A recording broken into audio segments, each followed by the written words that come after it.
All right.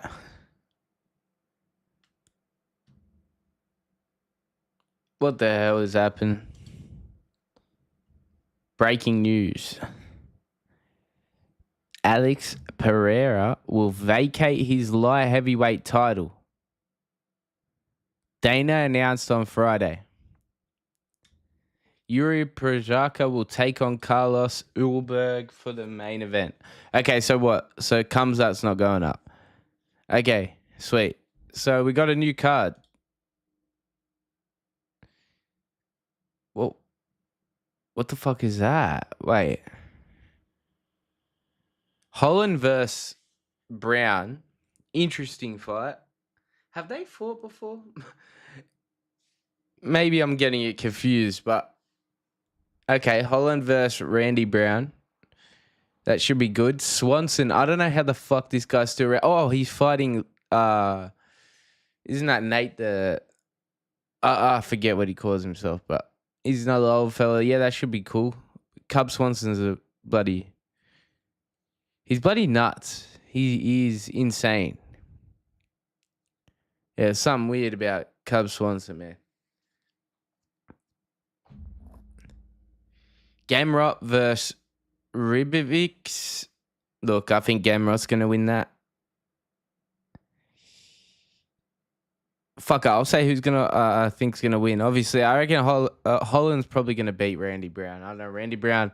I've had hope for Randy Brown for a long time, but. So this is on the same card as. Okay, and Pitbull versus Pico. Aren't they both from Bellator? I thought they dropped Pitbull already, man. All right. Pico's another one that came in from Bellator and lost the first one. Same as Pitbull. There was a lot of hype they were going to be champs when they come into the UFC. But they both lost and now they're versing each other. So at least one of them's going to win. That's a good thing. And then this is the okay. So that is a massive card. I ain't gonna lie. Shots to Paramount for this card. This looks huge. Reyes versus Walker. Dariush versus Torres. Blades versus who? Hokick. Bro, what the fuck is going on with the heavyweight division? Van versus Tyra. That's out of nowhere.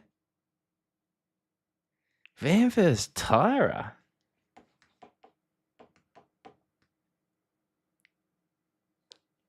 I don't know what I think of that. Especially how Van won.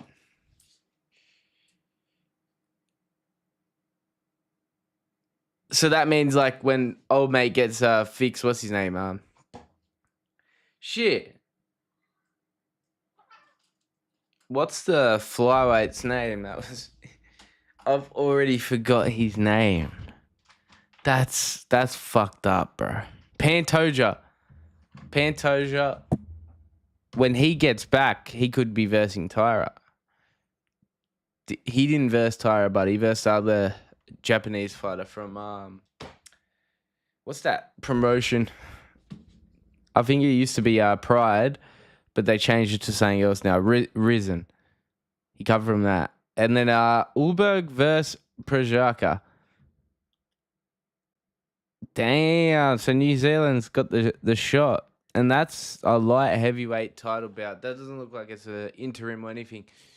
So Pereira's fully going up. I wonder who the hell Pereira's fighting. That's interesting to see. But this is crazy. But Prochazka versus Ulberg is going to be hella interesting. Not exactly stacked, someone said. I think this is very stacked. Reyes versus Walker. Holy shit. Ulberg, Prochazka main event, like Yuri main event is going to be fucking amazing. Ulberg's a mad fighter. I just think Prochazka is going to get that. Look, I reckon Yuri will get in trouble, but I reckon he's going to pull off a crazy knockout win against Ulberg. Even though Ulberg's from New Zealand, I should be going for him. I just think Yuri's he's one of my favorite fighters, Yuri. So Ulberg's good in that, but I think he's too He's too normal. Yuri will hit you off beat. You know what I mean? He's an offbeat fighter. That's how he gets his wins, and I reckon he just feeds off people like Ulberg.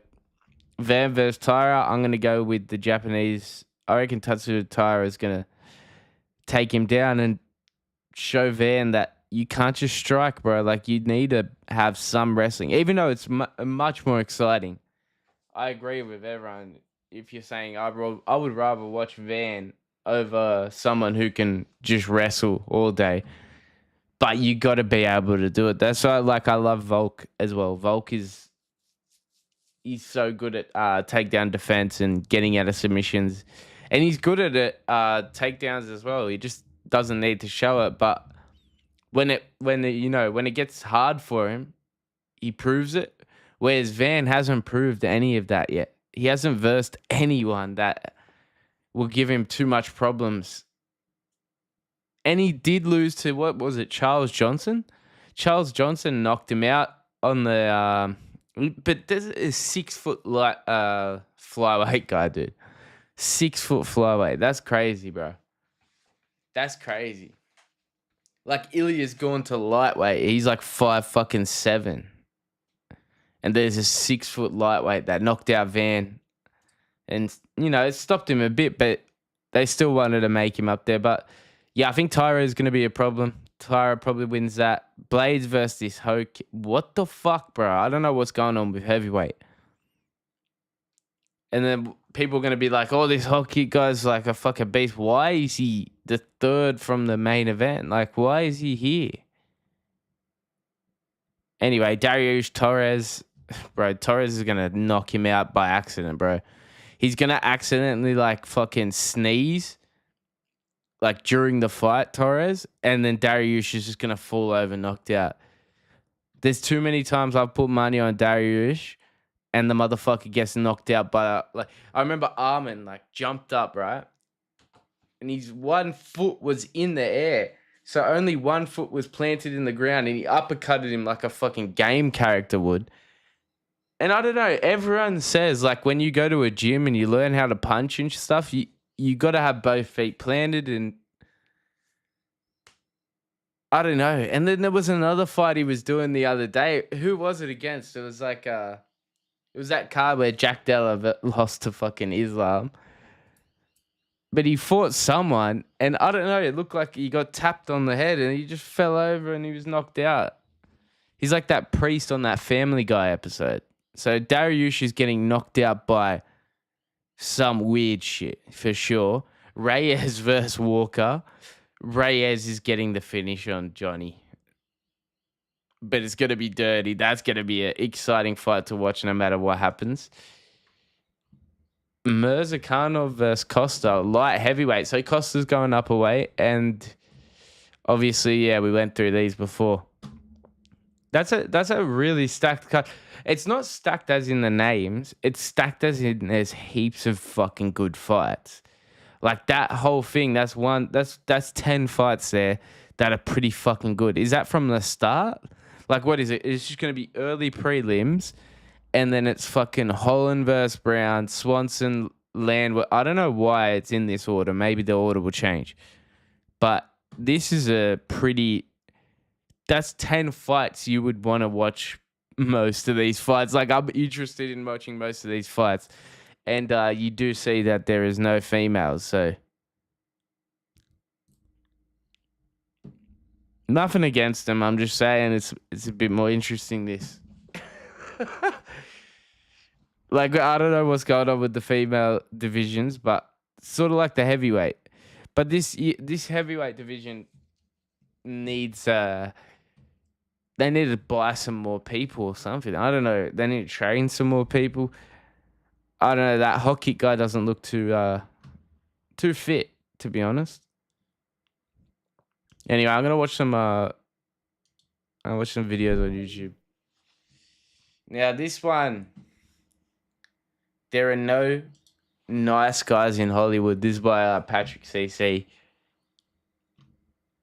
And it's about my boy. I was talking the other day. I love Tobey Maguire. He's probably my favorite actor. So when I seen this, I was like, I probably should watch this. And the title, it scares me a little. I don't know what you're trying to say about Tobey Maguire. I don't think there's nothing wrong with Tobey Maguire, but apparently there's no nice guys in Hollywood. Tobey Maguire convinced the world that he was the nice guy of Hollywood. He was quiet, reserved, and subtly charming. But over the years, the cracks in the facade began to form, and his once calm demeanor was now seen as a way to protect his secrets from being revealed, like his involvement with some Hollywood bad boys who were up to no good. Come on, man.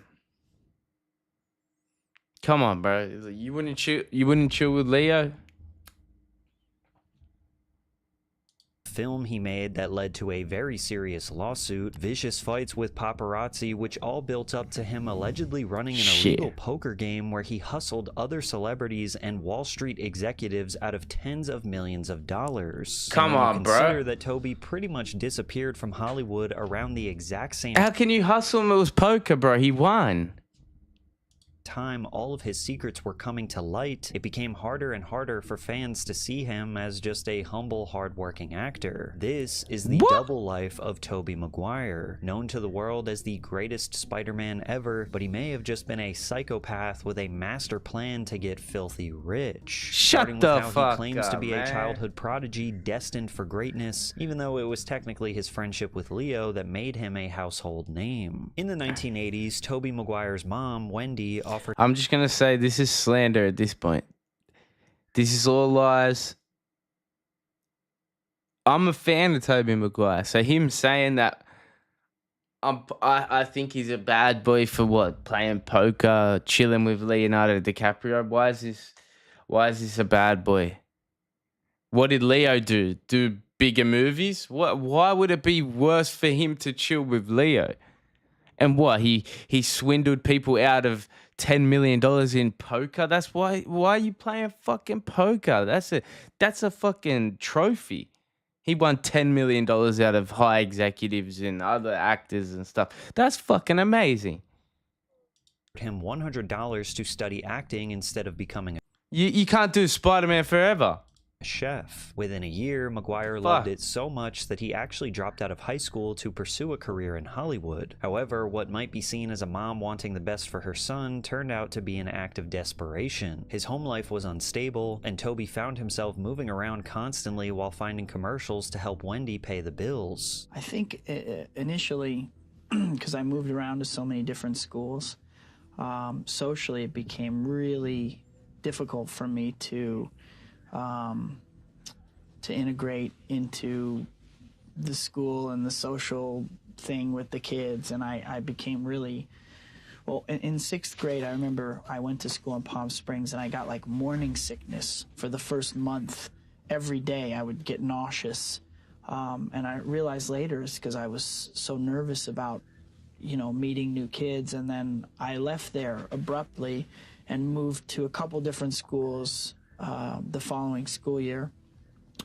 And I think I just wanted to give up on forming new relationships. Performing became Tobey's entire life. He knew this was his destiny. He said, "I'm self-aware enough to understand that it's statistically very hard to achieve the position I'm in, but I also think I have a lot of ingredients that are right for the path that I've chosen. I find the way, like water. I like to be productive. I'm constantly reflecting on personal progress. And since I was around 15, I knew I'd be successful. Since I was 17 or 18, I always knew I wanted to live a great version of my life. And so I got those ideas, and they have been North Stars to me." Tobey seems to approach his Hollywood career like a corporate CEO executing a plan. No matter what, he finds a way, which is probably why he wouldn't want to admit this, but Tobey's key to success in Hollywood was becoming friends with Leonardo DiCaprio. This is networking. This is a clear case of networking. Like, Leo has a lot of things, but Leo's not fucking Tobey Maguire, bro. He's not Spider-Man. He's not Peter Parker. And motherfuckers could say he could have been bullshit. And I love Leo. But Tobey Maguire is his own thing, man. Stop fucking comparing him. No, he did not make him famous. Maybe he did. Maybe he did. Described how they first met in the 80s. I literally jumped out of the car. I was like, Toby, hey. And he was like, oh yeah, I know you. You're that guy. But I just made him my pal. When I want someone to be my friend, I just make them my friend. Toby didn't realize it at the time, but he just became friends with a future Hollywood legend. But in the Wait, so fucking DiCaprio was being friends with him? Why'd you say it like that? Or like it was fate? And then it made him, because he accidentally made him. Okay. beginning, Toby and Leo were always auditioning for the same role, and with a competitor like DiCaprio, Maguire lost almost every time. But since Leo was a good friend, he'd do his best to get Toby a supporting role or a guest spot in whatever he was hired for. The two earliest examples were the TV series Parenthood and 1993's This Boy's Life. You cannot be mad. Where Leo got the main role but managed to get Toby a tertiary role. But even in their personal friend group, Leo outshined Toby with his natural charisma, while Toby was the introvert keeping to himself. Congratulations on your movie, and I hope you do well in Canada. Thank you.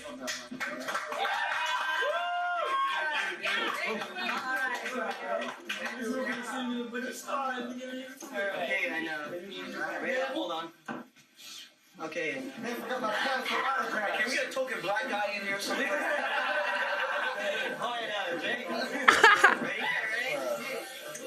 Hey, jokes were different back then. Grow in fame, they would start to develop a bad boy reputation behind the scenes. Leo and Toby formed an entourage notorious for chasing women and allegedly assaulting innocent people. It became so controversial that they would try to remove any evidence that this ever existed, because if anyone was able to validate these stories, it had the potential to destroy their career. So, did they assault people, eh?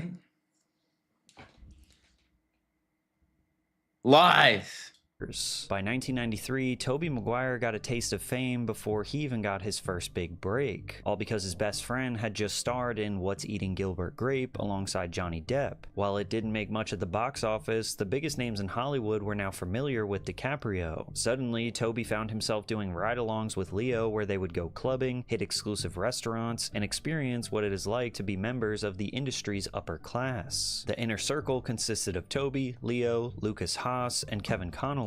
Yo, Kevin Connolly didn't that motherfucker scam all the motherfuckers on the podcast, man? Didn't Kevin Connolly from Entourage, he scammed a lot of people. But it also included aspiring or soon to, like Theo Von and all that I'm pretty sure he scammed them all. I forget it was like some podcast, like network thing, and yeah, apparently he was the guy, right?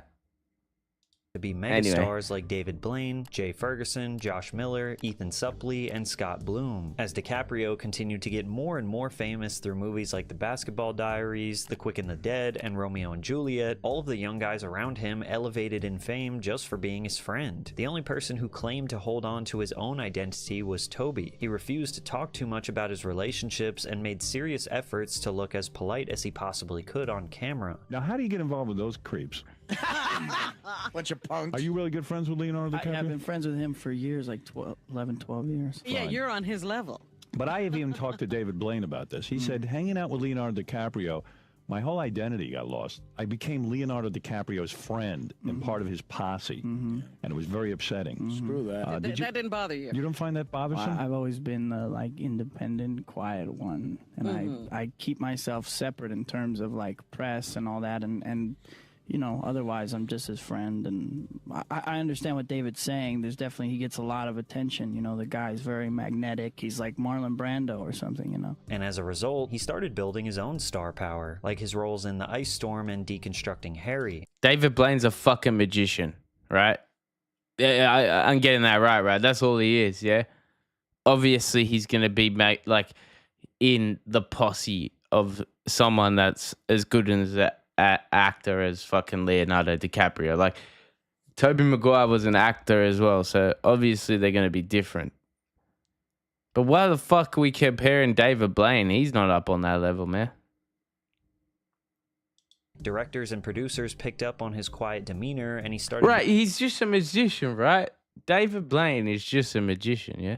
being typecast as a quiet and reserved nerdy guy in larger films. According to Kevin Connolly, Leo was definitely the ringleader, but Toby was also a superstar in the making. Even like Toby was a guy who was just always right. Not, and they were like, all right, this guy, he was just like, his picture was just on everybody's wall. Like, the right thing is going to come along. He's a guy that his career was inevitable. The years 1997 and 1998 were the first golden era for Tobey Maguire and Leonardo DiCaprio. Leo's latest film, The Titanic, essentially made him the world's most popular actor for several years. His part as Jack Dawson made him a global symbol. Meanwhile, Toby had finally made his way into major award-worthy films with a brief but memorable part in Fear and Loathing in Las Vegas and a starring role in Pleasantville alongside Reese Witherspoon. Neither was an absolute blockbuster like Leo's film, but both became cult classics that fans obsess over. He was also in the process of filming Cider House Rules, a movie that would go on to win 8 Academy Awards and get 30 nominations. Now, for most actors, this would be a dream come true, but Toby's relationship with Leo was about to threaten his nice guy persona, and according to people who worked closely with him, he was willing to do anything to make sure his true nature remained a mystery. In 1998, New York Magazine published an expose article titled Leo, Prince of the City, which was about DiCaprio, Maguire, and the rest of their friend group. The group was infamously named as the Pussy Posse, although actor Kevin Connolly vehemently denies that they gave themselves this name. You were very famously a member of the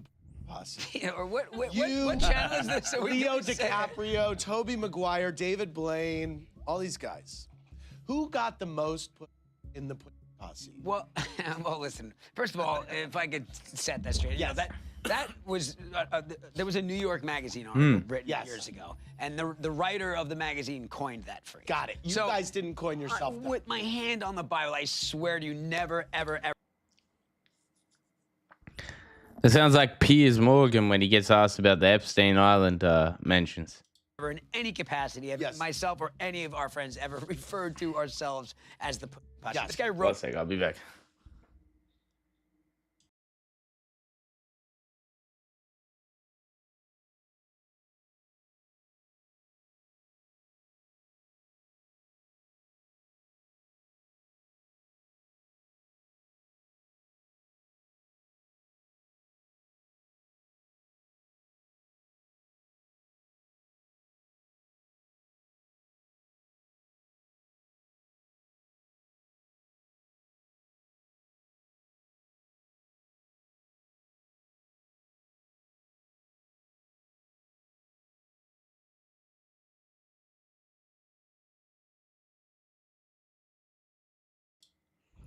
It and it stuck. Now, according to the journalist Nancy Sales, the P Posse wasn't a name she had come up with herself. It was just something she kept hearing when she would follow closely behind members of the group. In her own words, the group's core members constitute a frat house of young men, some of whom are actually famous, like Leo. There's Lucas Haas, who has not yet become Leo, and Tobey Maguire, the pensive youth in The Ice Storm, who is perhaps waiting to. She also went on and described Leo's insane star power, where he would get into clubs where Mariah Carey would have to wait in line, along with a growing group of friends in the outer circle who would buy him drinks as soon as he asked for them. Without being able to reach Leo directly, Nancy would have to rely on information from bartenders and waitresses. One of them... Do you know what sucks about this? This is supposed to be a video of Tobey Maguire, and it feels like we're watching a Leo documentary. That must suck to Tobey Maguire. It's like, oh, the downfall, like... There's no nice guys in Hollywood, but I don't know, man. They can't do my boy Toby like this. He does not teep. He gets his friends to go to the bar for his drinks. He was in here with Julie Delpy. I could not understand it. She's a very nice girl. French. He is cheap. In return for their loyalty, Leo would... So what? She's fucking dissing the woman that he's with. This is typical behavior, isn't it? Oh, he's with cheap women. She's French. Oh, I can't believe he's with that chick. That's why they're saying this shit about him. Like, I don't understand. How young was he? He's out at the clubs. Like, who's the weird one following him around, writing stories about him? pay his friends back using his fame to improve their careers, like how he appeared on TLC with David Blaine to help him promote his very first TV special. When you did magic to me, at that party, it was right in front of my face. It was, one-on-one. I couldn't help but be interested again. So why are you now doing a TV special? I mean, I'm curious. How do you think your stuff is going to translate? It's so different than what's been done before. I don't work with fancy props. There's no beautiful showgirls. There's no elaborate sets. I work with people. It makes the magic spontaneous. It's like everybody's trying to do the next biggest special effect. I mean, it gets bigger and bigger. However, rumors circulated that the P Posse members were prone to spiraling out of control. One allegation was that Leo would pelt people with grapes and trash before getting his show. Why are we blocking the word pussy? The pussy posse? Isn't it just mean pussycat? Like, what the fuck is this? Is it illegal to say now? Chauffeur to help him escape. Toby and the other guys allegedly set off stink bombs in exclusive bars and clubs and would start fistfights. Whoa! It's like Bart Simpson's out there. Shit. There's no nice guys in Hollywood. They set off stink bombs. I'm sure that's all they did. Fights with paparazzi. Now, if this were the actions of 14 and 15-year-old suburban boys, it would probably seem normal. But these guys were famous and approaching their mid-20s, which makes the behavior less excusable. But of course, what gave the P Posse their... Still, they're still young. If they're like approaching their 20s, like... What, you can't even drink in America at that age, right? You have to be like 21, right? In Australia, we can drink at 18. So it's a bit different here. But over there, well, it's like 21. So why can't they have fun like that? Especially if they're famous and got money. Why the fuck wouldn't they have fun? Name was how they allegedly interacted with women and tried to get them into bed by any means necessary. In one instance, they reportedly tried to get DiCaprio with the actress Elizabeth Berkley. A publicist named Karen Tenzer apparently told Berkley at a party, "Jay Ferguson and Leo are going crazy for you, and they want you to come to Elaine's after this, without Roger Wilson," her boyfriend at the time. But when Elizabeth refused, the group allegedly started calling her house. The next morning on my voicemail, says Berkley, there was a message from Jay saying, "Hey baby, Karen gave me your number. We're going out to dinner later. We want you to come." Berkley didn't know that the publicist was basically just a plant trying to coerce her into hanging out with the P Posse. And according to Berkley, the publicist left her 7 different voicemails. She stated that Karen said, "Why didn't you call Jay back? Your presence is requested here." Her tone was very impatient, and I said, "What? Are you trying to deliver me to these guys, Karen?" And she said, "Well, you know." At this point, Berkley was obviously scared and decided to involve her then boyfriend, Roger Wilson. Wilson told New York Magazine that he tried to set them straight without escalating the situation. "I know you guys are having a great time and the town is your apple, but not this part of town. I don't know how this got started, but I'm just asking you to please not call my home again." And Elizabeth... That's a respectable guy. ...has asked please that you not call her again, okay? According to Wilson, one of the boys from the posse lashed out saying, "We'll call whoever we want, and if you don't oh shit effing like it, then why don't you come down here and tell us to our face?" Unfortunately, it did escalate, and it got to the point that the posse allegedly confronted Wilson in front of a hotel, punched him in the throat, and then ran off to avoid punched him in the Adam's apple. Damn, bro. Damn, that's actually so disrespectful. I would never do that. That would be so painful. Like, imagine just getting a hit in the Adam's apple. Like, oh god. ruining their reputations. And even though this was a massive But who did that out of, like, let's get some names. expose on one of Hollywood's newest stars, nobody ever corroborated these stories. There was nothing in Nancy's story that could prove it was true without some kind of physical evidence. However, there was something that came out later that did have some people thinking those allegations might hold some weight, and it came in the form of a short film called Don's Plum, which was so bad that it actually led to a lawsuit where Toby and Leo gave sworn depositions. Don's Plum was filmed in 1995, and it was an extremely weird indie film where Toby and Leo act like extremely cruel young guys to women. Stop looking at me like that. I'll throw a bottle at your face, you goddamn shit. Yo, what the fuck is this? Yo, what the fuck is this movie? But what made it interesting was that it was scarily similar to Nancy's claims in the P-Posse expose article. The indie film followed young guys in their 20s who met at a diner to complain about life, flirt with women, then insult those same women, insult each other, and the conversation slowly devolve into awkward power games and emotional manipulation. The cast even reflected the dynamic of the posse in real life. Leo was in the center as Derek, but the character was highly judgmental and insulted people for their sexual orientation or race, also frequently using the F slur. Meanwhile, Toby was in a supporting role as Ian, a shy and reserved guy who would laugh at Leo's jokes while secretly wishing he could shamelessly sleep around and get his 15 minutes. What is this move? I want a veggie sandwich flow. See? I have a bread. You're good. Wheat toast. Lettuce. Shredded up. You know, the usual. Anyway. And you want very well done chicken wings. Right, not too well done. Okay, sweetie? Okay. Just chicken wings. A little bit crunchy. Okay. Just like you. Crunchy. That's interesting. Go put that order in, Flo. Okay. All right, babe. You're Love so you. happy you're here. Go, Flo, go. Out of here. Bro? Send her back to sea, bro. That chicken's fat. By the end of the night, nothing is resolved. The characters are just left sitting in their own ugliness, stripped of the cool, mysterious image that they think they are. So it's got Eric in it. I keep calling him Eric because that's all I know from Entourage. And it looked like it even had David Blaine. So why would they recreate that scene? Projecting. Now, of course, Don's Plum was technically a work of fiction. It was allegedly just an improvising acting exercise, with Leo and Toby never thinking it would ever be released. According to the producer and director, Why would they fucking film that then? If they thought it wasn't to be released.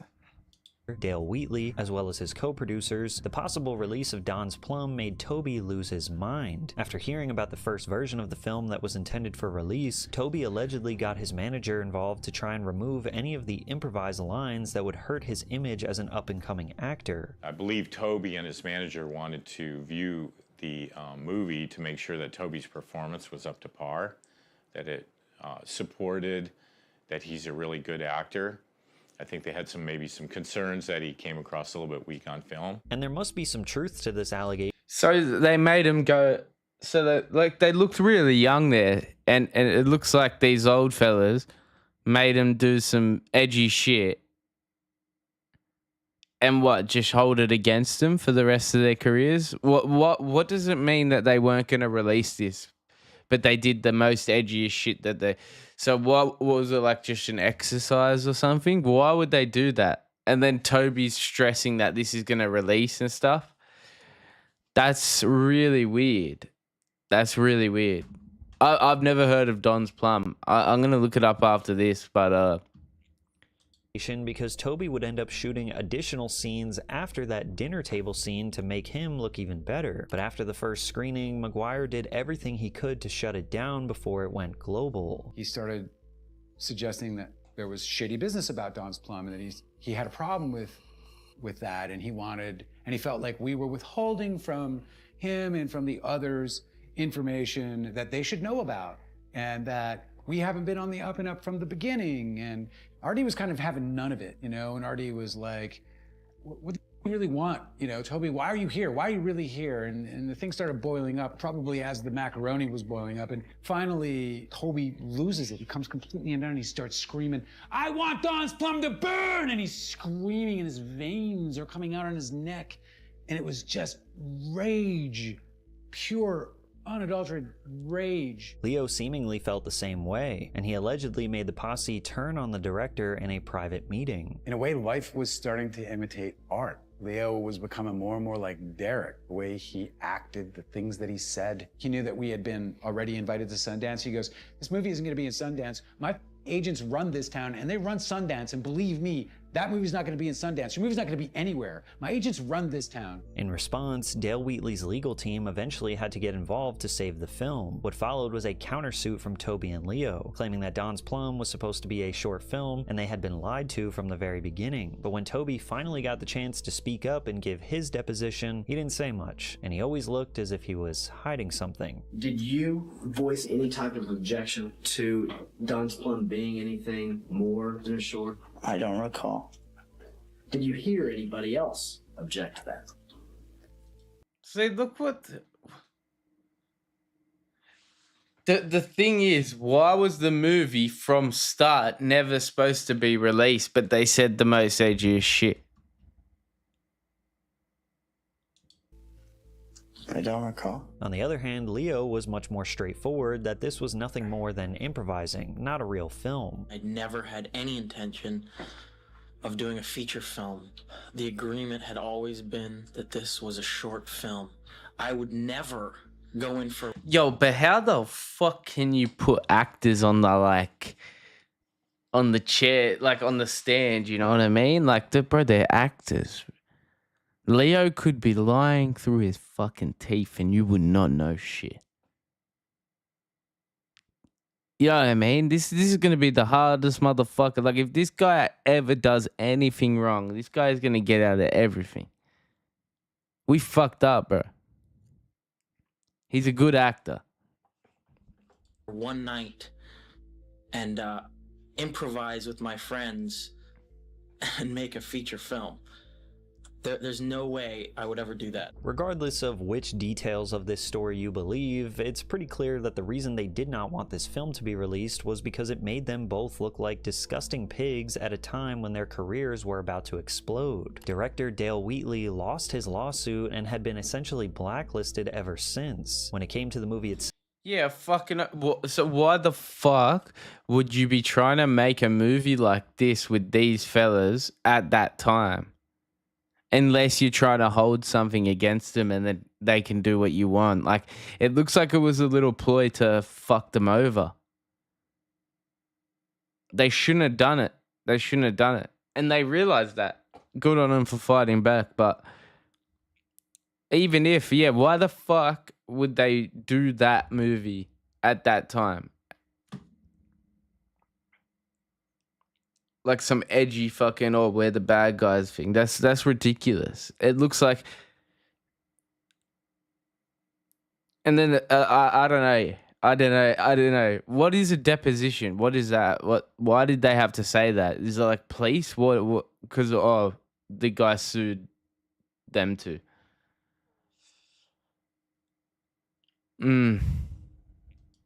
Don's Plum was officially released in 2001, but eventually banned from being distributed. So it was like when Spider-Man was coming out. Of course, fucking Toby was yelling with his fucking veins out of his neck. You're trying to ruin his shit. In the US and Canada, which is why very few people even know it exists. They successfully dodged a major bullet, and as a result... You know what, bro? Because of that, that makes me not believe that bullshit story with the girl and shit. And you know what? It could have been true, but because of that shady shit where they try to film a movie of that night and they're like, oh, you're becoming this character. No, they try to put that on him. That was some weird Hollywood shit, man. They were trying to get him on to do some weird shit there, bro. That's what I reckon. I don't understand why young actors would make an edgy movie where they're dissing girls, saying improvised lines just to throw it in their face. Yeah, I feel like that's some blackmail shit. Toby continued to and then have a story that aligns exactly with what happened that night. That sounds a bit weird. They're trying to set him up or something. And become a major Hollywood star. His efforts to be portrayed as a nice guy were paying off, and he was about to become a billion-dollar asset that would kick off Marvel Entertainment's absolute dominance in Hollywood. In 2001, Sam Raimi was tasked with making a live-action adaptation of the comic book Spider-Man, a classic. I'm just gonna get a drink one second.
superhero story about a young, My socially bad. awkward guy named Peter Parker who gets special powers after being bitten by a spider during a field trip. Raimi's mission was to depict the most relatable and Best fucking movie.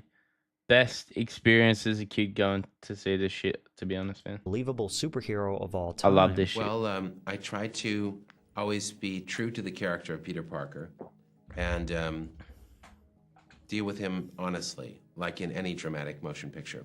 Sometimes in the comic book movies, they take a step back from reality, even when dealing with the characters. But I decided to take a different approach and make it as real as possible so that the audience believed that they could believe in this hero, in this man. And that was really my guide all the way through the performance pieces. Some actors considered for the role included DiCaprio, Freddie Prinze Jr., Jude Law, James Franco, Jason Schwartzman, Jake Gyllenhaal, and Heath Ledger. I reckon maybe Jake Gyllenhaal would have been the only exception. It's just like... But like, I guess Tom Holland's killing it right now in another way. But how movies were back in 2000, Tobey Maguire was the perfect However, Raimi felt the only logical choice had to be Tobey Maguire. In Sam's mind, I think I was the guy, but the studio wasn't sold on me immediately. And that's not because I don't think, like, bro, Heath Ledger's amazing. He got Joker, bro. Like, I feel like everyone else is amazing. Leo's hella good because he doesn't do this shit. He makes, like, characters that you don't even know just amazing. Like, it's pretty easy. Like, it's not easy, but it's pretty, when you're coming into like a character like Spider-Man, everyone's already gonna come watch you. You know what I mean? But Leo sort of made that aura just on his name, where Tobey Maguire got it off Spider-Man. Let's be honest. But fuck, man, I love Spider-Man, bro. Look at his suit. It looks so fucking cool, man.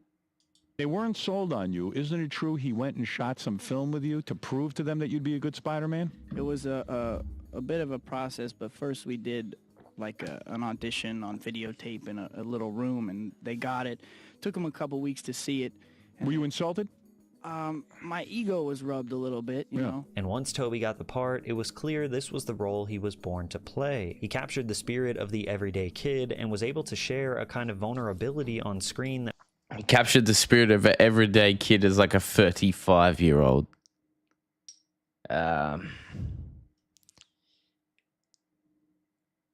Weird, isn't it? He was like fucking, yeah, he was like mid, like that's like, but that's 2000 movies, you know what I mean? That's like 35, that's when you play a 15-year-old, bro. made guys in high school But I would have thought he was like, yeah, he was in high school, bro. That was fucked up. empathize with his character. A lot of young guys can relate to the loss of a father figure and struggling with adolescence. He's a superhero, but as you said, he's a normal, kind of ordinary kid who's an underdog. I love underdogs, you know. He gets picked on by the bully. He doesn't know how to share himself with the girl that he has great affection for.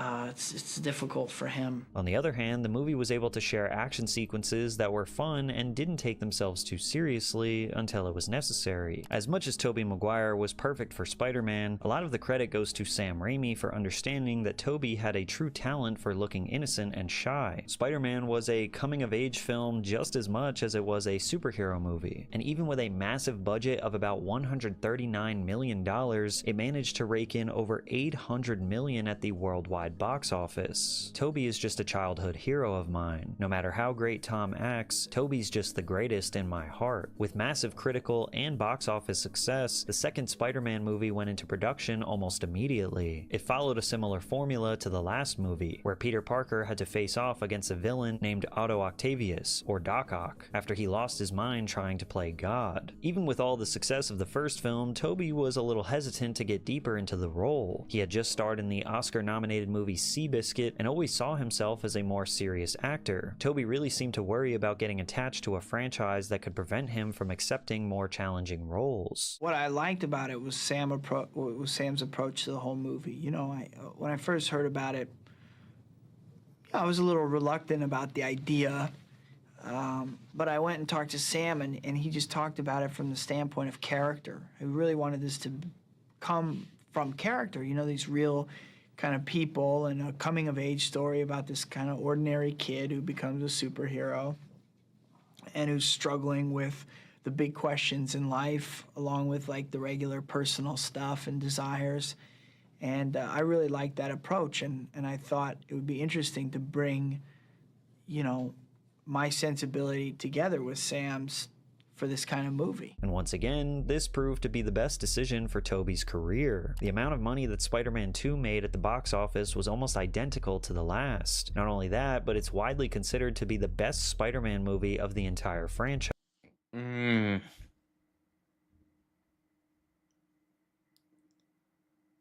It was sick, man. The way, like, it goes, like, from his eye into the city, like the camera, I don't know what it was. I saw some video that said it wasn't CGI. But I don't understand what it is then, because, like, how's that in his eyeball and shit? What is it, like Photoshop? I don't understand. But this shit was, I thought as a kid, and then as I look back on it, there's still nothing that was, like, replicates how Sam Raimi made that movie. There's, like, all the camera tricks and, like, all the shit looks terrible in the new Marvel movies compared to what that looked like in that movie. They did do a little bit of this, because I think Sam Raimi did the newer Spider-Man with Tom Holland and all of them, how they came back. That was cool for, like, but it has nothing to do with these movies. These movies back for their time, still, you cannot recreate this shit. Guys, I personally like the first one more, though. Tobey's salary was to the... Yeah, but the third one is still fucking the craziest shit ever, with Franco comes back as... Bro, like, the third one's sick too. I don't know why people talk shit on the third Spider-Man, bro. Don't even fucking mention it. Tune of $17 million, officially making him a member of the Hollywood elite. It was like all of his childhood dreams of making it big had officially become a reality. As a kid, I was very poor. I mean, it's all relative, but we would get groceries from neighbors. I always had a roof over my head, but I slept on couches of relatives, and some nights we wandered into a shelter. My family had food stamps and government medical insurance, and I wanted to get out of that, so my ambition was initially to make money. I was pretty driven, and with all this newfound wealth, Tobey got into hobbies with a bit more risk. In 2004, he started playing competitive poker and quickly discovered he had great skills beyond See, I was just about to say, fuck all that shit, bro. I hate when actors say that shit. I was just so broke. I just had to make more money, so I have to make, like, fucking, you know, $1 billion, like $160 million. Like, what the fuck is that? Do something fucking that make your heart beat, man. Poker. This is it. This is where the fucking real big dogs come to play, bro. And the fun thing about poker is everyone can play poker, man. You can start from scratch. If you're good enough, man, you can take money off Tobey. That's how I look at it. Fuck, if I get on a table with Tobey, shit, I'm going to try to take his money. But I respect all poker players. Acting. Are you good at memorizing cards and where things are? Well, yeah, I'm okay. I'm pretty good at that. Like, what's your biggest win sitting down and play poker? If you don't mind, I'm just curious. You know, I played in this tournament, which it's different than playing in the cash game. And, It's very different to cash game. Tournament goes a lot longer than cash game. Or actually, cash games can go for some days, depending on where the cash game is. I can't talk about them games, actually. But tournaments, oh my god, man, you can be there for ages. Sometimes, you know, people just give up on the last table, especially. But fucking respect, man. Fairly, but no, Michael, is it more than $50,000? It was more than 50,000. Yeah, a little bit more. A little bit. Yeah. So it was a big win. Wow. Very How much you reckon he lost? big. But I didn't risk that much money in order to get that. Look like I'm the wife. Listen to you tell me. But for Toby, all of this new attention would become a serious problem. After the fans' disappointment following Spider-Man 3, it was almost like we were starting to see... Man. From pathetic attempts at humor, I'm Canadian, and I spell it with an what? And I spell it with an owl? Hour? Yep. To the horrible attempts at connecting the bombardment of villains or lame plotline. Just horrendous. Screenplay was garbage too. The best thing about the movie was Venom's suit. Edit 1. People keep asking why it took me 3 hours to watch it. It was playing on TV, guys. To be honest, I enjoyed some of the commercials better. Oh, and also, why the fuck would you be reading this, man? This motherfucker watched it on TV, man. Wait. What did he say at the... and also, according to Wikipedia, Brian Michael Bendis is going to be part of the process for Spider-Man Rebooted coming in 2012. Hopefully, the series does reinvent itself similar to Batman Begins with Christian Bale. I was a kid and I watched Batman Begins in 2005 or whenever the fuck it came out. And Batman Begins, as a kid, was the most boring fucking movie I've ever watched in my life. It was 3.5 hours of fucking... I don't even know. There was no Batman, was there?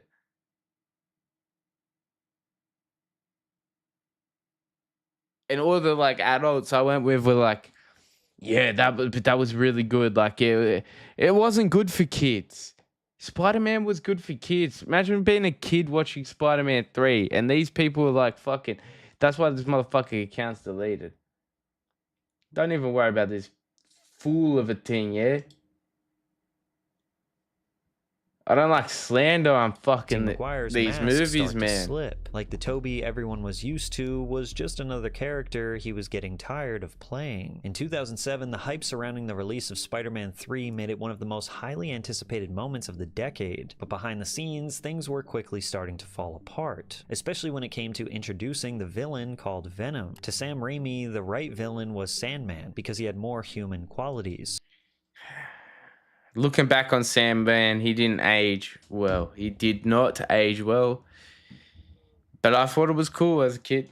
The best thing I like about Stan Lee and Steve Ditko's Spider-Man is that they made relatable characters that I understand, even if they were confused, like Norman Osborn. They still have goodness in their heart. When I read about Venom, which I hadn't read as a kid, I had to catch up on it when they wanted him to be in the movie, I didn't recognize enough humanity within that character to be able to identify with him properly. That's really what it boils down to. But as Spider-Man became a major asset for Marvel Studios and Sony, executives pushed for Venom because it was a fan favorite, and since they were funding the project, whatever they wanted, they got. And while the third movie in the Spider-Man trilogy ended up being the highest grossing movie yet at $885 million, the initial response wasn't nearly as positive as people would have hoped. The original consensus among fans was that the movie felt like it lacked the balance of the previous two films.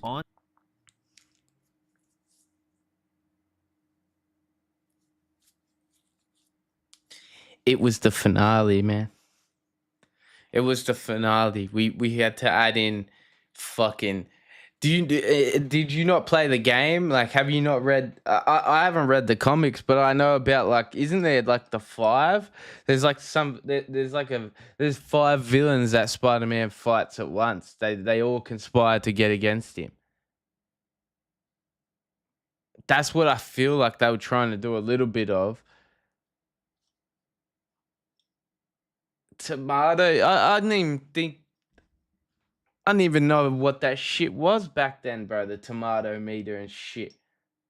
On screen, you could almost feel the off-screen battle between Raimi and the executives when it came to the major villains. Ultimately, Sandman was the villain who got a large amount of screen time. The character has always been one of the villains that people can sympathize with, and because Raimi saw the humanity in the Sandman story, Venom barely received any screen time at all, beyond giving Peter Parker a cool black suit as a... But fucking, that's what the cool thing was, right? He had the black suit. Gangster, right? Gangster. Venom, when he was with that other dude was a horrible fit for this movie, first of all.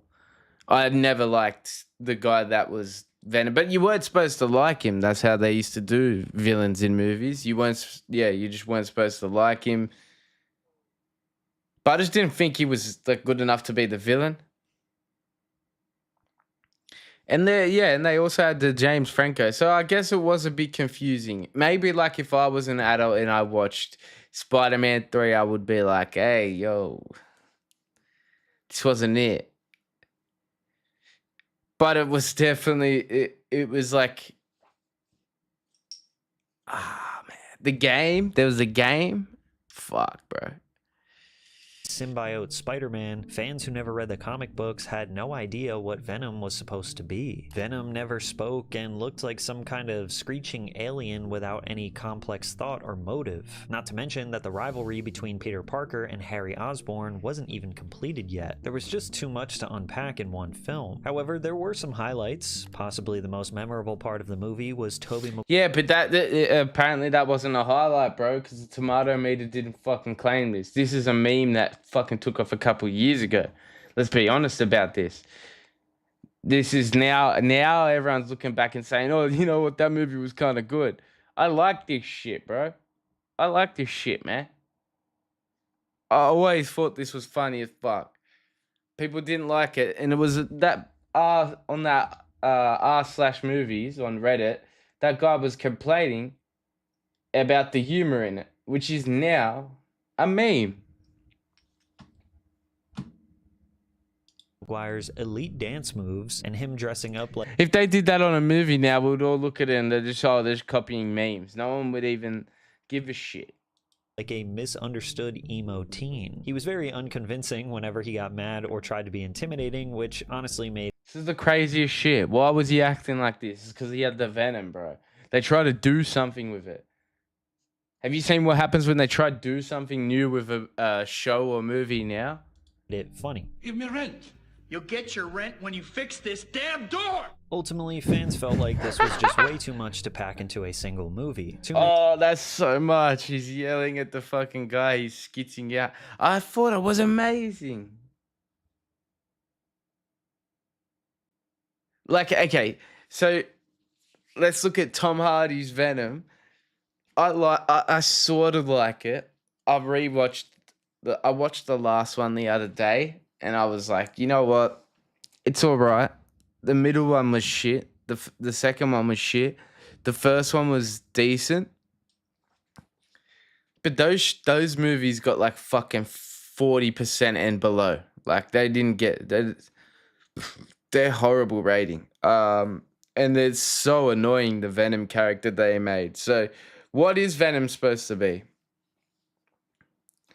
I think the best one still is this one. That's my opinion of Venom. Like, if you think the Tom Hardy Venom was better than the Venom that was in this movie, and how Tobey Maguire got all angry and shit, like, then yeah, I guess you can think that. If that's your Venom, then I don't think we've done enough with it. Still, and it's 2026. And we try to pull in, Christian Bale was the guy that runs the symbiotes, right? And that was stuck in the Thor movie. That was horrible, eh? Like, it didn't work out well. And I'm pretty sure they killed him. He was the God killer and they killed him. Villains and not enough of an actual story. Also, Tobey Maguire just didn't seem to be as into the role of Spider-Man as he once was. Fans started to wonder if he actually cared about this role or if he was just getting a paycheck. Plus, his body just wasn't built for stunts like other actors, and his pain from his early roles almost got him cut from the final film. Well, I had some back pain during Spider-Man 1 and through Seabiscuit, and it got kind of bad at the end of Seabiscuit. And so what I had to do is just change some things with my workouts and stretching routine. However, the fame and paparazzi that came along with being the star... Who gives a fuck, man? You're an actor, bro. I'll deal with the pain till the movie's done for the money they're getting, bro. They're getting like fucking millions of dollars to do this shit. I would deal with the fucking pain. You should see what I have to do. If I got hungover one night, and then I like fuck my leg up, right? I have to go to work, right? I have to act like I'm all good because I can't afford to take it off. So this little back issue, fucking deal with it for the money, man. And then after, get some fucking marijuana, get anything, bro. Go on a retreat, go somewhere, bro. Fucking fix that shit up, man. But you ain't no athlete, bro. You're just fucking pretending to be Spider-Man. Shut the fuck up about your back, bro. What about the stuntman, bro? If he's got a back problem, that's a problem. Star of a massive trilogy started pushing Tobey over the edge.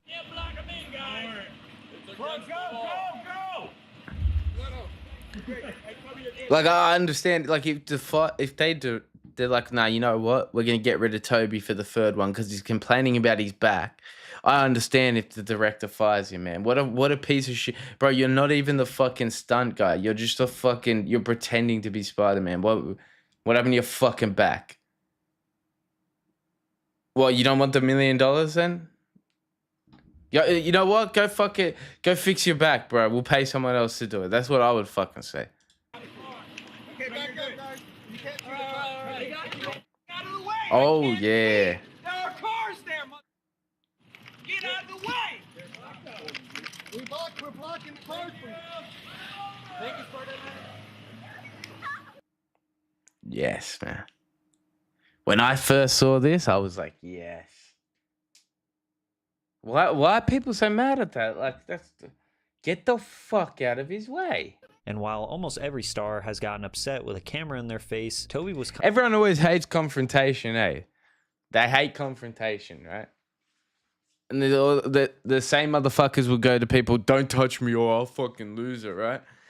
And then they think this is like a job to go take photos of people. And then when someone actually confronts them, they don't want to do nothing, eh?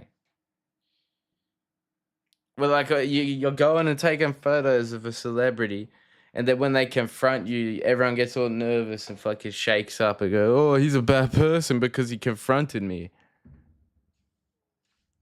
Man. People are just fucking like NPCs out here, dude.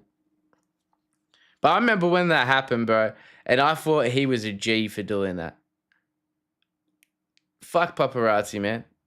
Like, even Kanye, bro. Kanye, when he always fucking goes off, I love that shit, man. I love that shit. He probably gets sued out the... I wouldn't recommend doing that, bro, because you probably get sued by all of them.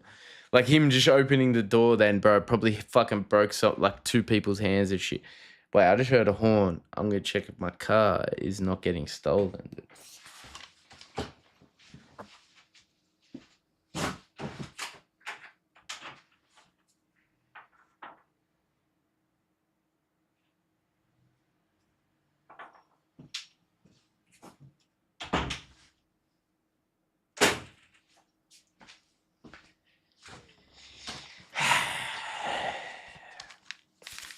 It turns out the car is not getting stolen. I don't know why I thought that. Paranoid. Constantly going viral for how he seemed to hate it more than anyone else. Like when he got physical with a man who was filming him walking on the street. Now paparazzi are definitely... I know in America you can get sued for that shit, eh? Yeah, because like you touched him and whatever, and then you just sue for anything in America. But in Australia, if you did that shit, right? If you went and viral for how he seemed to hate it more than anyone else, like when he got physical with a man who was filming him walking on the street. in Australia, that motherfucker got physical with him, and you probably get smacked up for doing that shit. Oh my god, look how angry he is. But bro, he chucked that camera right in his face, man. Why, man? And what, this guy's surprised that this guy confronted you, bro? Like, they're just NPCs. Now, oh, that's my fucking $50,000 camera that I just shoved in your face. Bro, keep your camera to your fucking self, man. Paparazzi are definitely known for pushing celebrities to their limits and robbing them of their sanity. But after Spider-Man 3, Tobey Maguire just seemed like a different person. It felt like he almost completely disappeared from the spotlight after reaching insane levels of fame, and the public wouldn't really hear about him again until he became a part of a massive scandal where he started being accused of running an underground celebrity poker game. It finally looked like fans were starting to see what Maguire had been hiding for all these years. They couldn't help but wonder if Tobey Maguire was a shy what happened with this game? Struggling with fame, or if he was a cold and calculated psychopath that only ever cared about the money. In 2000, how is this? So what, you play poker? Oh my god, he's bowling and shit. I'm probably doing that as well. But like,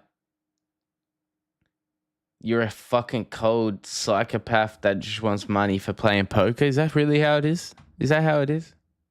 2011, Tobey Maguire found himself in a massive civil lawsuit involving a Beverly Hills hedge fund manager. Let me read this.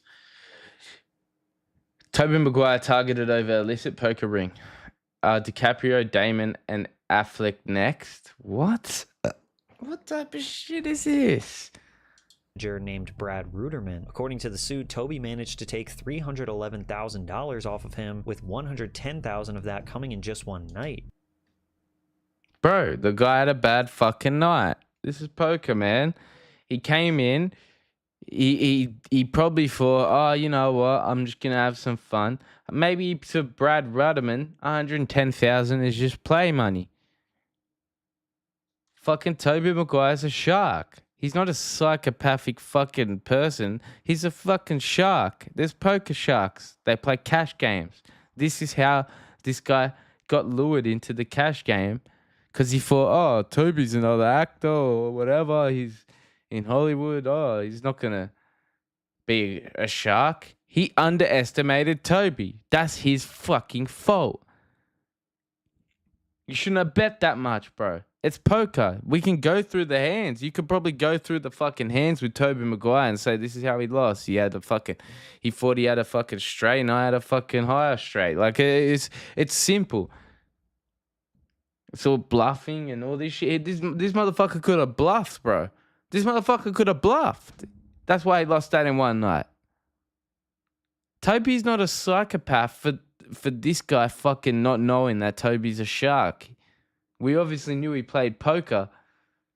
I don't understand. I don't understand this slander on my boy. The major problem was that Ruderman was playing with stolen money through a $44 million scheme where he had convinced investors to give him large sums of cash and promised high returns, only to pay people back and lie about how he managed to make them a fortune. Now, Tobey... What do you mean, lie about it? Can you prove that he lied to them about it, or were they paying him to go in poker tournaments and win big money that he was talking about on that show? Because that's what people do. They usually put investments down on, a sole person instead of everyone entering the poker tournament. We might put the buy-in money to one person and say, we trust you to win the stack for us and we'll all split it. You know what I mean? And we fund them to play. So maybe that could be happening. He wasn't just caught at the... I don't know if that's illegal, but I definitely know that's how it happens. I'm pretty sure some of the big dogs... It definitely is illegal because people get in trouble from it. The big dogs especially. And some of these professional poker players obviously get addicted to gambling and fuck around too much too. It's a fucking bad world. Even them Even the professionals can get addicted and get fucked over with this shit as well. So, but I think Toby was valid to take that money off this fucking rich guy, bro. I reckon that rich guy probably thought Toby was a dumb guy, wasn't going to be able to fucking be that good at poker. He probably bluffed, and he lost that fucking $311,000 in one night or two over a fucking span of time. Because that is just a shark. Toby's a shark. Wrong place at the wrong time. He might have actually been the ringleader of an illegal gambling operation. A producer named Houston Curtis would later write a book called $Billion Hollywood Heist, based on his experience at one of Hollywood's most exclusive illegal poker games. Kind of. Shit, this is a snitch, dog. Steered me over to a seat and just set me down right next to Toby. And yeah, we played all night, and we knew a lot of the same people. And, you know, he was soaking the game up like a sponge, and some of the guys were talking about that. But what really fascinated me was to see how these guys acted around a celebrity. Curtis and Toby met after he had just finished filming Spider-Man 2 and had money to burn. A week later, Toby showed up at his house. We played together a few times, and he invited me to his game. I almost immediately started staying late at his house. We discussed the game, how to make it bigger, who to invite. We had similar views on a lot of issues. We thought out an unofficial business plan together and began to follow it, and our game began to I ain't gonna lie, bro. I was talking about a cash game before, and I said I can't talk about the cash games. This is exactly what I was talking about. Develop rapidly. Toby would bring in Hollywood superstars to play, which made the game more enticing and interesting. Yeah, you get them in, you put a... You get them... Okay, you get a house, you get a venue. First of all, you get a venue. Someone's house, you say to them, we're going to get 15% of the rake. Right? So every time there's a bet, we take... No, we'll say we get 5% of the rake. So every time there's a bet, every time someone wins, we take 5%, put it in the house, and basically you play for fucking a week. There is no breaks. You play 48 hours, you know, like fucking heaps of hours, and you make a lot of money. And the house usually always wins the more hours you play. And you get rich people in, you get people that have money and they want to lose something, and they can lose something. And there's usually sharks there that stay awake for 3 days straight, just fucking getting these motherfuckers. That's Timothy Chalamet. Like, you know what I mean? Like, these motherfuckers probably sharked a lot of fucking celebrities. Interesting for young billionaires and hedge fund guys. I know exactly what they're doing, but they're doing it on a very high level. This is crazy shit. Because this was a high roller type of environment, the biggest recurring guest celebrities were Ben Affleck, who would bring Matt Damon, and Tobey Maguire's close friend Leonardo DiCaprio. But according to Curtis, DiCaprio was the hardest celebrity to get. Toby would have to stake Leo every time because he never wanted to use his own money. DiCaprio is a guy worth $80 million, and he didn't want to put up the $5,000 buy-in. But Toby said, don't worry, he only plays aces and kings. And he did. Leo was tighter than a gnat's as the See? Toby just says, don't worry, I know what he plays. Basically, straight up. He's a shark. Game started growing. Toby and Curtis reached out to Darren Feinstein, the new owner of the infamous Viper Club. And this is where they met Molly Bloom. They had a bunch of holdings. They had some real estate, they had some restaurants, Right. they had a fund. So you became his EA, his PA? Yeah. And this led you to poker? Yes. He came in the office one day and he said, and they're always zany things to sort of like thrown at me. And he said, I need you to serve drinks at my poker game tomorrow night. If you're starting to think this sounds familiar, then you've probably at least heard of the 2017 movie Molly's Game. The movie was partly written by Molly and tells the story of how she went from being an Olympic skier to serving drinks, only to end up running one of the most sophisticated high-stakes New York poker games in history. It Oh, are they trying to fucking say that Tobey Maguire's like this fucking high-end master poker organizer, dude? High-stakes gambling, fucking...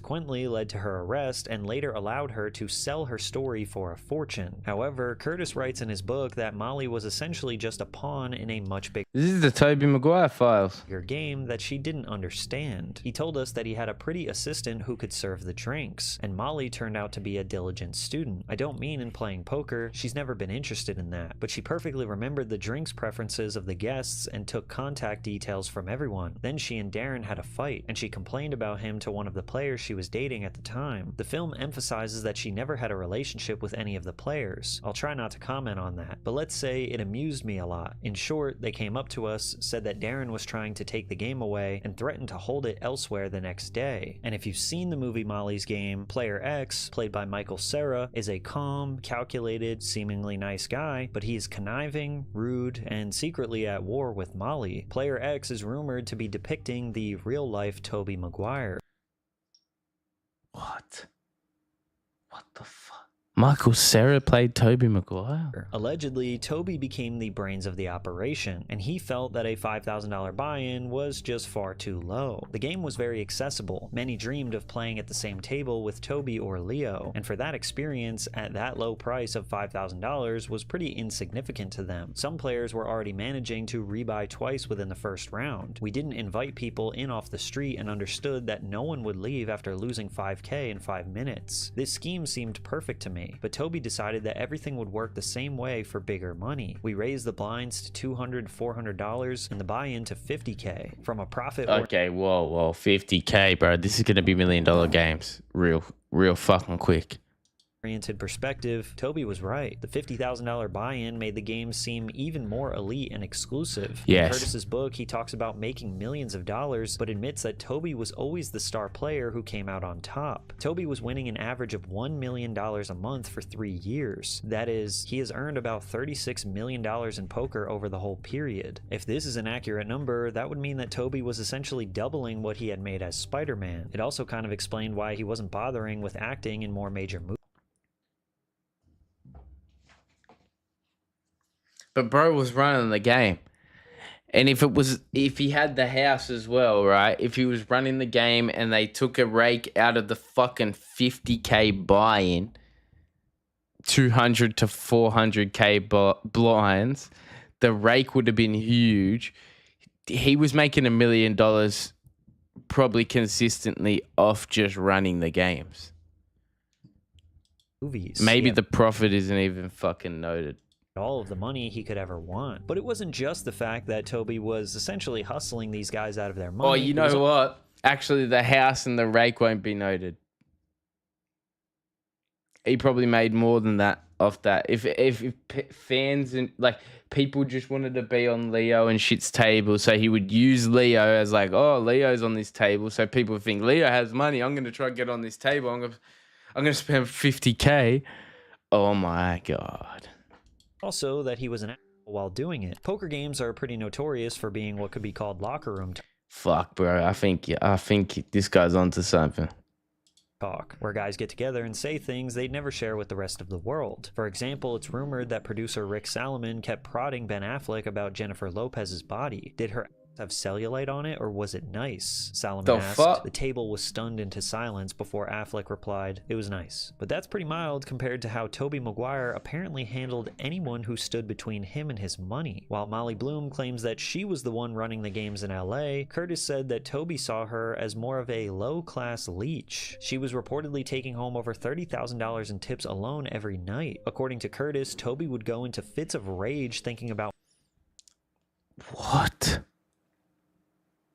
Is this all alleged through the show, but? Molly and how she didn't deserve to be there. At one point, he apparently tried making her bark like a seal for a $1,000 chip. She wouldn't do it, but he still gave her $1,000 that night. $1,000 was his insult tip. But Molly wasn't Tobey's only victim. Curtis himself was losing money from the devaluation of his house, the loss of a $4 million distribution deal, and other major losses in Vegas. After a rough phone call, Maguire offered to loan him $600,000 to continue playing until he paid him back. But after Curtis offered to pay it back by the end of the year with 10% interest, Tobey allegedly said, I own you now, and I'm gonna make so much effing money this year at poker. Unfortunately for Maguire...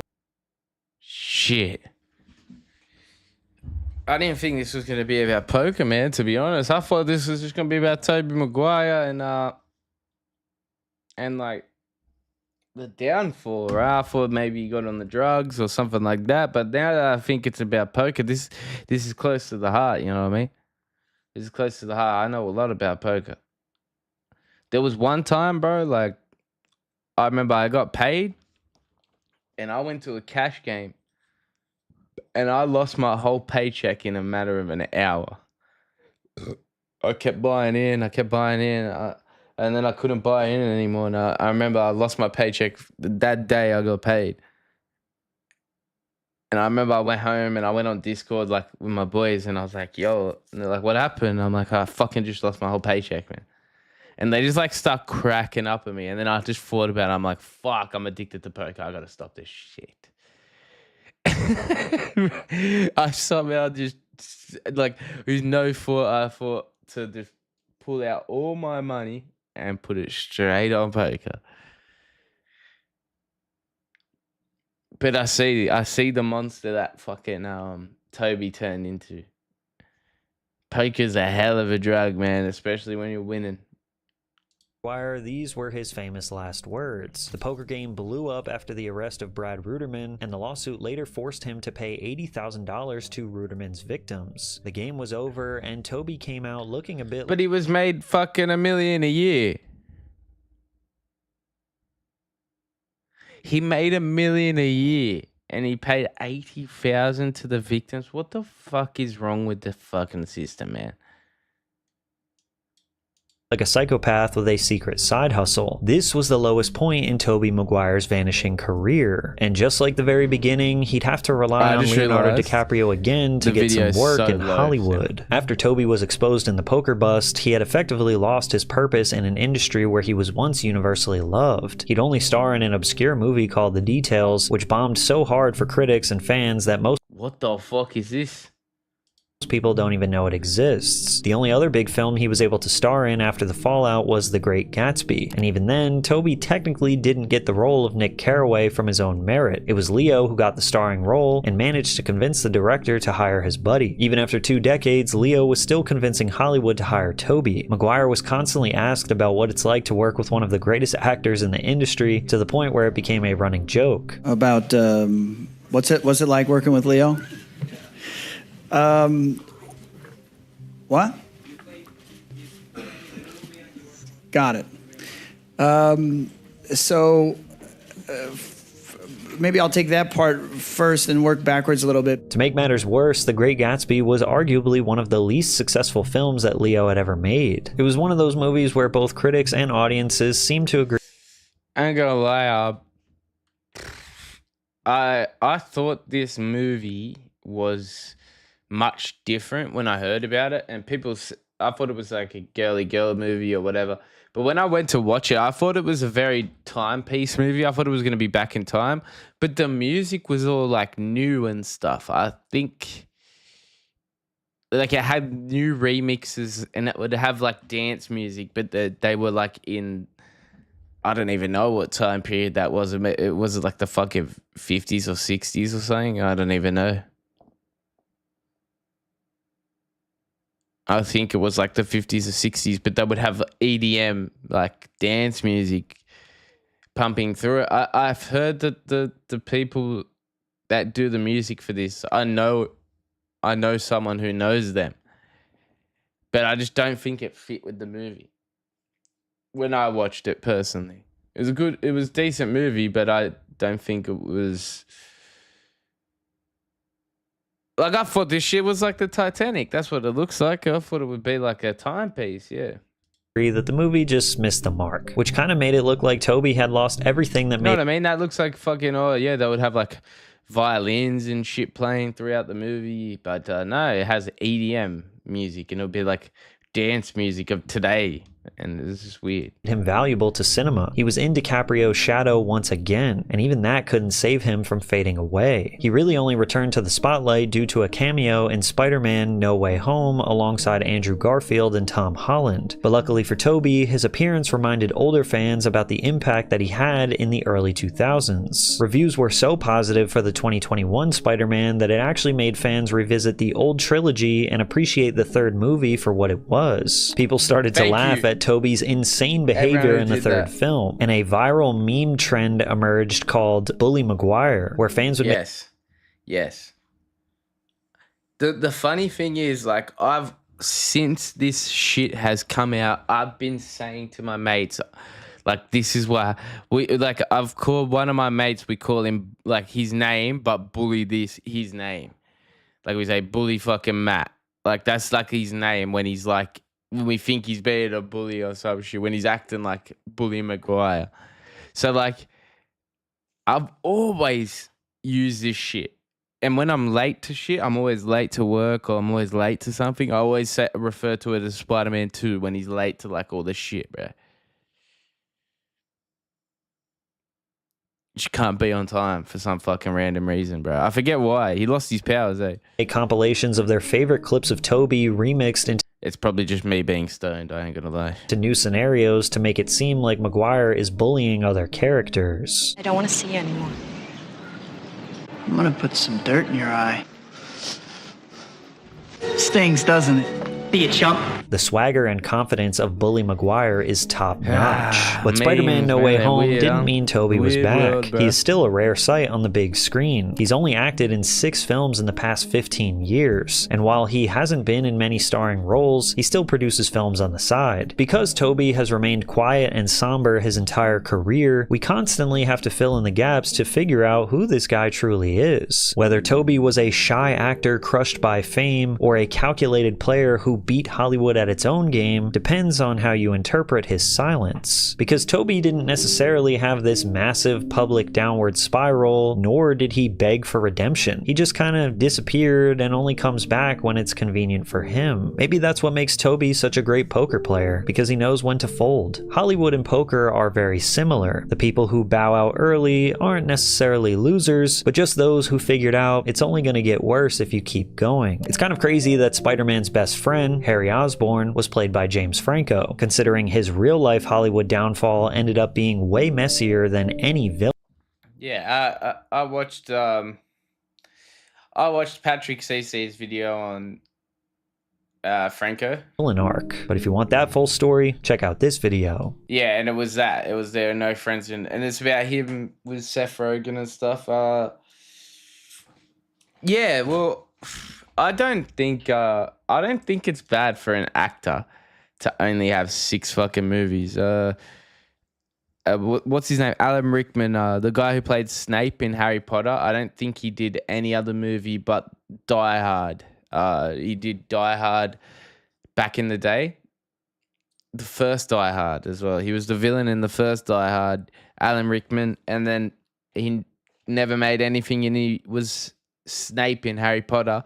He passed away, but I think that is the type of aura you should have in movies, which he probably made more than 7 movies thinking about it with Harry Potter alone. But still, that's the aura that I think keeps actors good. Like, Leo's been in heaps of shit, but he hasn't really compared to, like, some actors. Like, we saw bloody, what's his name? Everyone was complaining about Pedro Pascal. Pedro Pascal's been in how much shit for the last, like 2 years. He's been in so much shit. Now we're seeing Timothy Chalamet. We saw fucking Zendaya. She was in heaps of stuff. Tom Holland was in heaps of stuff for a bit. But they fall off quicker now. They do like fucking 10 movies in a row and then they just fall off the why do you want to do that? Why would you want to do that? It's weird, but they're sort of using him like differently these days. When their name is hot, they just put him in everything and then they would just, okay, your time is done now. Move on. But I think actors should do, 1 movie every 4 years. Be like Kendrick Lamar. I love Kendrick Lamar. because he doesn't make an album every fucking summer. You know what I mean? That's why he doesn't make Tobey one every Maguire summer. convinced the world. Very little's going good for the long. I was gonna watch some of this shit, but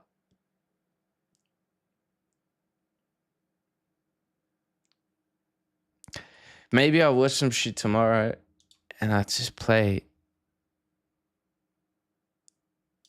Oh, that's right. I bought this fucking game, innit? It was $6 on the Steam store. It's got Vampire. Recent reviews or I don't know what's better to look at.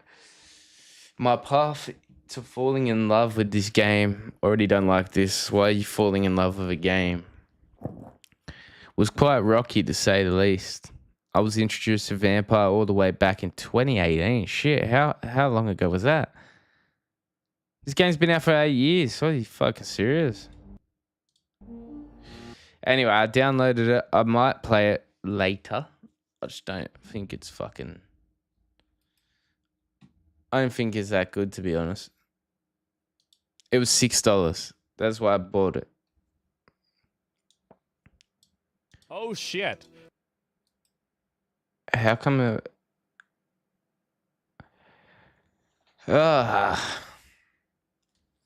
Anyway, footy's on tomorrow, which I'm very keen for.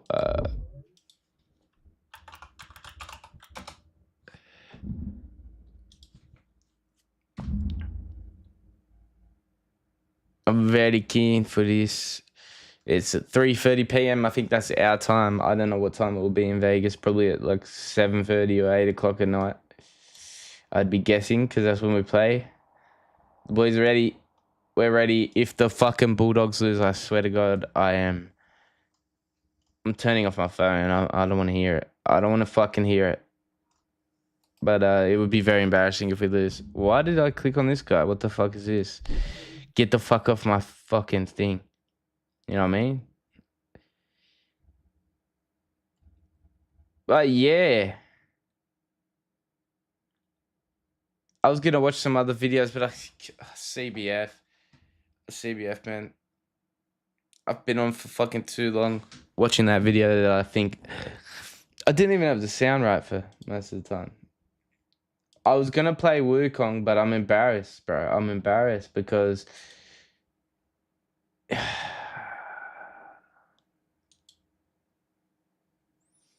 Yes, I like the game, but I do not want to give a review, so I'm not going to press that. I'm struggling on this boss. Hey, I'm struggling, man. It's like this fucking... It says it's like the 100-eyed monster. I don't even know what that is. What has 100 eyes? I don't know. Maybe like some weird spider thing. I don't know. Fucking know. But he's got like fucking... He's got 8 legs, but it's like a body... He's like that thing in Harry Potter. In the forest. You know those things in the forest in Harry Potter? They got like the torso and shit, but their body's like a horse. It's like that with 8 legs. And he's called the 100-eyed something. And the weirdest thing happens, right? I might as well just go on and fucking show you. The weirdest thing happens in the cutscene for the fight. He swallows the sword. I think it's kind of gay, I ain't gonna lie. But he like... halfway through he turns gold and he swallows the fucking sword. It's fucking weird as I don't like it. It wigs me out and I die after that. It's too far. He goes into a place, he takes it to a place that is way too far for me to even want to continue in the battle. So that's where it is. I can't believe it's showing it. That's where it is, but This is the fucking dude. I don't know. Maybe I'll beat him. Most likely will not. That's what I'm guessing. Most likely will not beat this guy.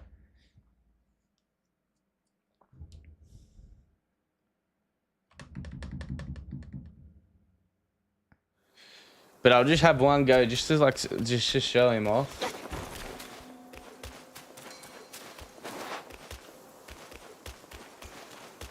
Maybe like someone could give me a tip. But I'm not, yeah. how long have I been on? I've been on like, yeah, an hour and a half. That's a good enough stream, you know what I mean? I'll be on tomorrow or some shit. More of this. Oi, fucking hell, man. But I realised, right? So I can't use this shit. Well, yeah, I beat the blacksmith, right? I'm shit with him. Everyone's like, this is the best fucking transformation in the game. He's fucking horrible, bro. Look, he's not doing shit. What the fuck, man?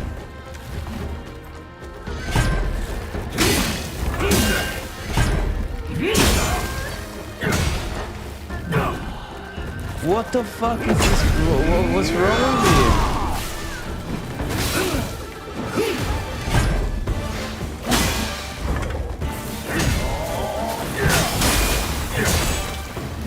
He's fucking dead.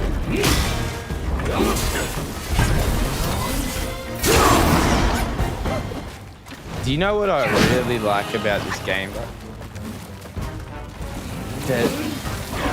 The music, right? Because being living in Australia my whole life, I've never really heard Chinese music, right? And this shit, I love the sound, man. Even in their little cartoon things, I think this is the best sounds I've ever heard.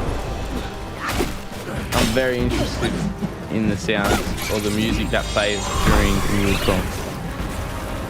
Especially those cutscenes. You know, I'm not like, I don't watch animes, I don't watch cartoons, shows or anything. But I'm very interested in the Chinese music.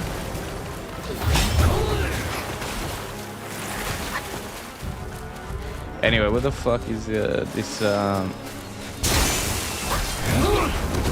See, I don't really know what to do for this boss yet. That's why I think I will beat him when I start working out a game plan.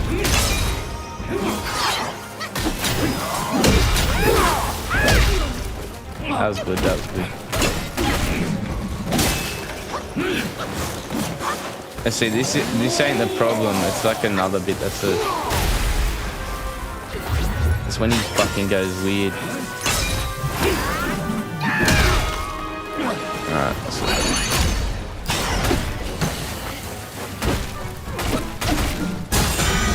Oh yeah, fuck it.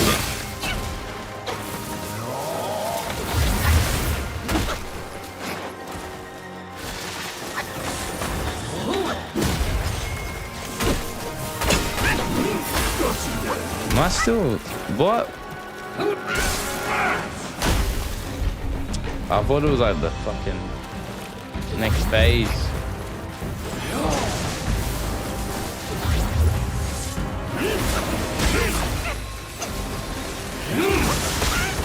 Ah, I fucking dived right in that. Bitch. Hey, health up, up.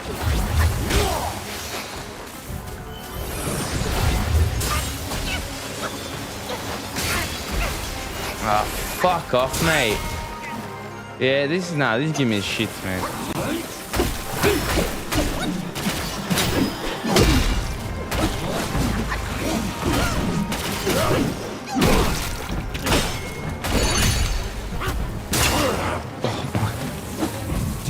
I hate this guy. Creation of petty souls, indifferent vibes to whom all people are petty souls.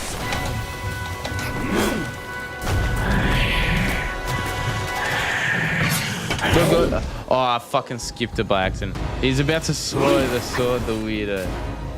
Where'd he go? Ah, this is where I die every time, right? He fucking does some weird shit. Yeah, wait. Nah, he hits the ground. Look, I don't even have enough health for it.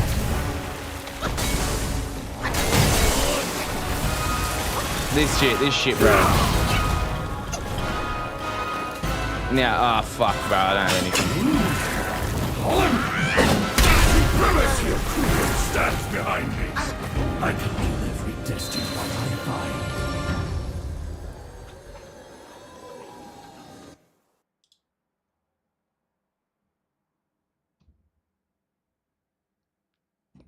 Bless that fucking gay ass boss that fucking keeps killing me and swallowing his sword halfway through the fucking fight like a bitch ass motherfucker that he is.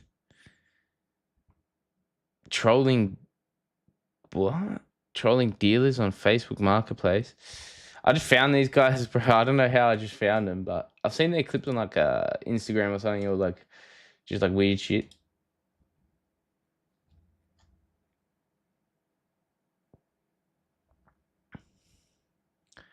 Clav's cortisol spiked after this girl said she's an incel. You smoke? It's the Goyneb. Huh? Goyneb?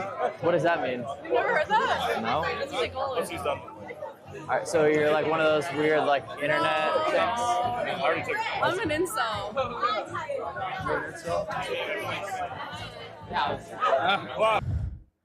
Bro, what the fuck is going on with the new generation, dude? We're fucked. That's what that's what they're saying at parties now, man. That's the conversation that's happening. That's fucked up, bro. The disturbing case of Carl Massey, from Disney to disgrace. Damn, homie.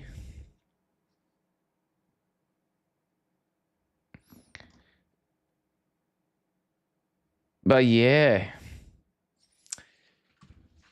I don't know what I'm gonna do with this Wukong boss. I'll probably fucking finish it, but yeah, I'll probably be back on tomorrow. Just watch more videos and